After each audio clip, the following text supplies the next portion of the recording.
President Trump signing an order just a few hours ago for a 25% tariff on auto imports, taking effect next Wednesday. Let's take a listen. What we're going to be doing is a 25% tariff on all cars that are not made in the United States. If they're made in the United States, there's absolutely no tariff. We start off with a 2.5% base, which is what we were at, and we go to 25%. So Bloomberg senior editor Derek Warbank joins us now, along with our China correspondent Min Min Lo. Derek, let's start with you. What do we know so far when it comes to autos and pharma?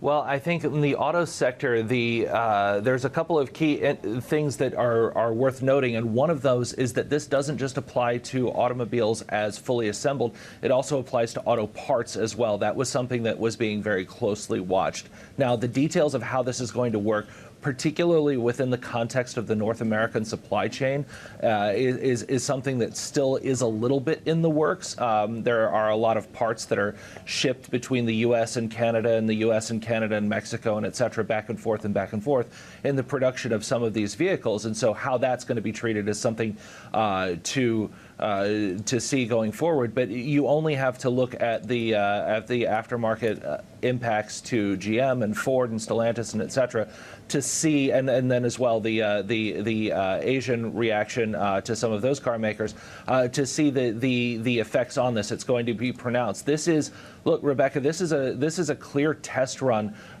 in terms of what April 2nd may look like, April 3rd in Asia. There is going to be an awful lot of action across a whole range of trade relationships, countries, products, etc. And look, we've been talking for a long time about whether people should take Donald Trump seriously or literally or whatever. I have long said he may not go as far as the most maximalist of threats, but he's not going to do nothing either.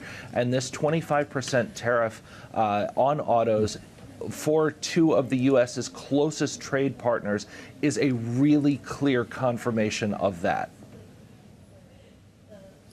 Derek, what have we heard from counterparts, like the Canadians, Mark Carney, and have we also heard from the Europeans on this?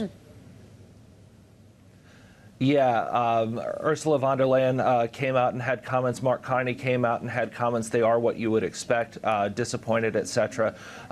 It remains to be seen exactly how there will be a counterpunch, if there will be a counterpunch from some of these places. Certainly the Canadians are working on options there. Doug Ford, the Premier of Ontario, was talking about that as well. I think that there was some question of what the U.S. would wind up doing if there were going to be loopholes, things like that. So we didn't necessarily, walking into this action, see a lot of countries say, here's exactly what we will do.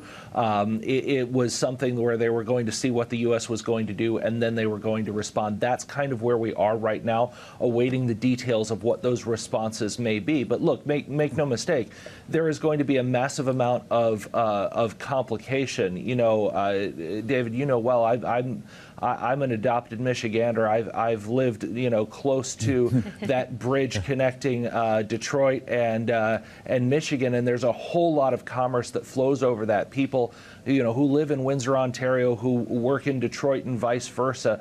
Those two economies are as connected as any two international places on the map, and this is going to be a major, major complication in that relationship that is very, very intertwined.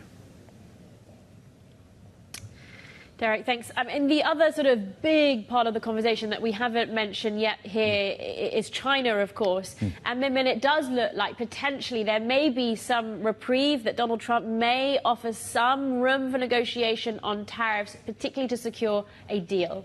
Yes, I think we are all very excited and waiting with bated breath to see what the final tariffs would look like and what that deal could be, because Trump is saying he's willing to trade off those tariffs in exchange for getting Beijing support to sell TikTok. And remember, that deadline is April 5th, which is the end of next week. So we're counting down. Trump is saying he's confident he will be able to secure the outline of a deal, and if not, he will be able to get another extension. Previously, the TikTok was supposed to be divested in mid-January, and at the last minute, Trump managed to get this extension by 90 days. And Trump said he has been speaking with 4 potential bidders. He didn't name names, but we know that previously there had been groups of investors that had indicated their interest, including a group led by Frank McCourt, the billionaire, also another group involving Mr. Beast, that YouTuber. And Oracle could also throw its head into the ring. But look, this week you have Steve Daines in Beijing saying that no trade talk could really begin unless China commits to stopping the flow of fentanyl. Earlier today, you have Zhu Min, the former managing director of IMF, saying at the Boao Forum that China must be prepared for a trade war. So really hard to say how this negotiation will go. I guess we'll have to wait for next week.